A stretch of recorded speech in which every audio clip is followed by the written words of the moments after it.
뭐 아시다시피. 그래서 저희 미국도 그렇고 한국도 사실 화학생물 무기에 대해서 굉장히 많은 준비를 하고 있죠. 그 북한이 못 쓰게도록 하고 만약에 썼을 때라도 그 피해를 최소화하는 그런 것들을 하고 있고요. 북한 문제 관련해서 북한이 개방과 개혁 굉장히 싫어하는 나라지만 개방과 개혁을 유도해야 되고요. 인권 탄압 문제, 태국제 세트민 정착 문제, 그리고 식량 지원도 인도주의적 지원 문제, 그리고 무엇보다도 남북 관계 개선과 통합과 통일을 거치는 것, 이런 걸 전반적으로 북한 문제라고 하시는데 이런 것들을 위해서는 제가 말씀드린 것은 한미동맹이 계속 지속되고 유지되고 발전되지만 가능하겠다. 자, 결론은 제가 두 페이지인데 말씀드리겠습니다. 지난 60년 동안 한미동맹은 전쟁 재발 방지, 경제 발전과 민주화 발전의 근간을 이루었다. 다양한 안보 위협 및 도전이 등장하고 있고 국가 안보 개념이 점점 확장되면서 한미동맹은 포괄적인 전략동맹으로 발전해왔다. 북한이 갖고 있는 핵무기와 미사일 위협, 그리고 동북아 안보 환경의 불확실성과 불안정성, 제가 말씀드린 특히 미중 관계, 중일 관계 이런 겁니다.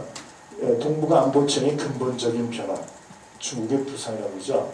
Rise of China라고 일본적 보통을 하고 중국의 궐기라는 말인데 중국 사람도 쓰는데, 그리고 미국의 상대적인 쇠퇴론과 아까 제가 잠깐 얘기했었죠. 론입니다. Relative Declinism 아니면 복귀론, 미국이 돌아가는 거예요. 지난번에 아베가 맨 처음 했을 때 Japan is back 뭐 이렇게 말 썼어요. 요새는 US is back 뭐 이런 의견을 많이 쓰는데 미국이 다시 돌아왔다 잠깐 어려웠는데, 그래서 이런 논쟁들이 계속 벌어지고 있고 뭐 미국 이후의 시대 그 착각 요새 더 이상 얘기하는 사람 없습니다. 미국의 경제 성장률이 굉장히 높고 큰 경제인데도 작년 지난번에 입사 올리던가요? 3.몇% 경제 성장률 엄청난 겁니다. 17억 17조 달러에서 3%는 엄청난 거죠. 미국이 다시 이제 회복되고 있고 중국이 아니다. 중국과의 이 약속 갭은 더 벌어질 것이다라는 것이 바로 이 현상. 그래서 미국 복귀론하고 미국의 상대적 쇠퇴론이 계속 지금 논쟁이 미국에서 벌어지고 있고, 미국 같이는 아마 이런 책방 가시면요, 지금 어떨지 모르지만 그런 책들이 굉장히 많이 있었어요. 책들이 아주 책도 있었고 특히 주간지 원래 제가 많이 썼는데 한번 사보시고요. 그 다음에 아까 말씀드린 것처럼 아태 재미연 전략, 미신동맹 체제, 지난주에 있었던 미신동맹 체제, 그리고 일부에서는 좀 성급하게요. 북방 삼각협력 체제, 중국과 러시아와 북한, 그 다음에 남방 삼각협력 체제, 미국, 일본, 한국, 이런 삼각간의 협력대 체제가 재등장한 것이 아닌가라고 보는데, 저는 뭐 개인적으로는 보지 않습니다. 그렇게 보일 뿐이고 될 수가 없고요. 이렇게 원하는 나라도 없습니다. 자, 다음 마지막 페이지가 되겠습니다.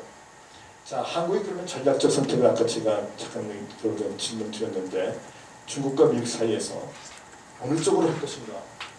만약 강요를 받는다면, 그래서 그 미국 사람들이 sharp choice라고 그러더라고요. 한국의 전략적 선택은 어떻게 되겠는가? 한미 아까 말씀드렸죠. 오늘 핵심은 한미 포괄적인 comprehensive strategic alliance라고 계속 말씀드렸어요. 한미는 포괄적인 전략 동맹이다.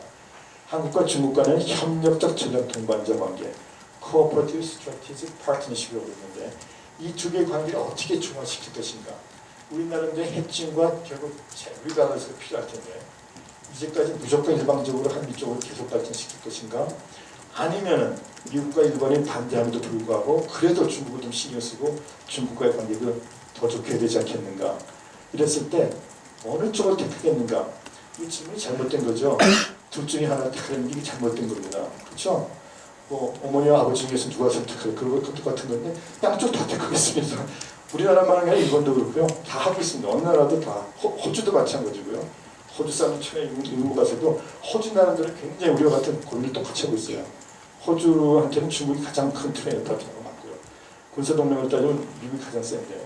그러면 어떻게 하겠는가? 똑같은 딜레마가 있는데 걔네도 둘 다 버릴 수 없다는 거죠. 그런 걸 물어보지 말고 경제적으로는 주로, 무역적으로는 중국과 많이 협력을 하고 그 다음에 군사적, 땅적으로는 미국과 협력을 하겠다. 지극히 당연한 것이고 뭐 우리만 그런 어려움 갖고 있는 것이 아니고 많은 국가들이, 일본도 말은 안 했지만 상대적으로 일본은 좋지만 그래도 일본은 아까 아시죠?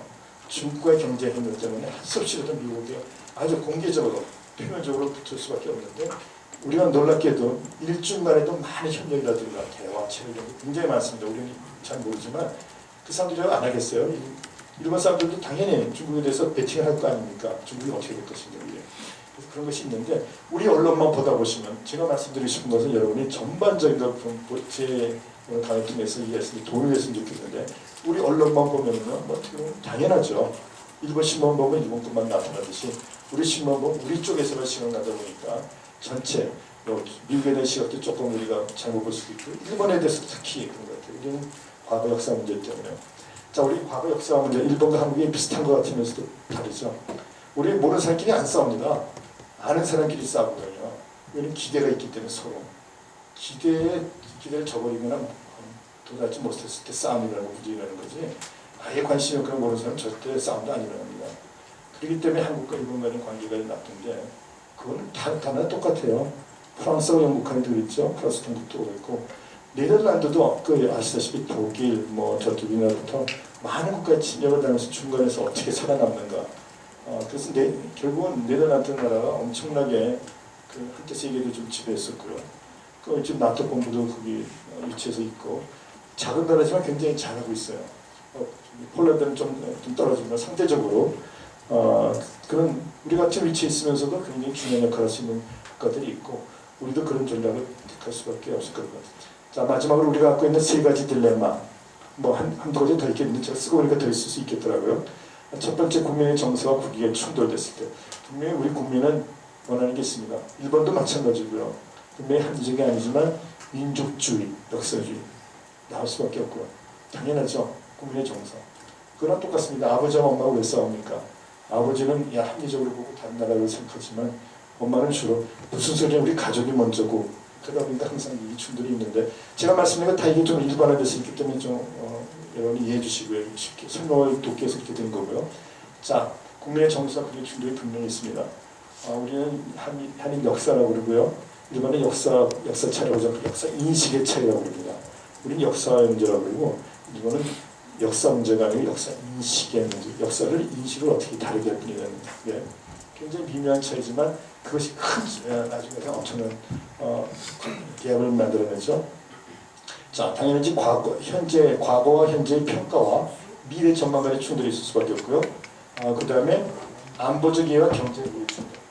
다 이런 것이 지금 국가가 안고 있는 문제입니다.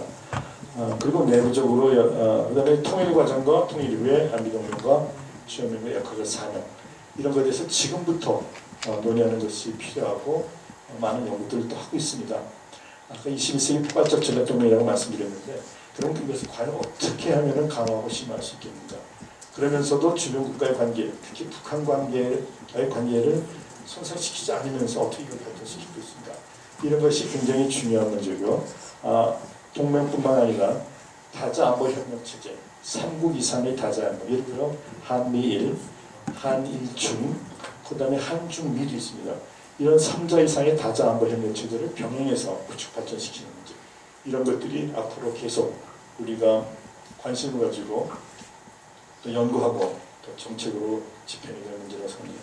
자, 지금 몇 시가 다 됐는데요. 질문을 5분 10분만 받고 마치도록 하겠습니다.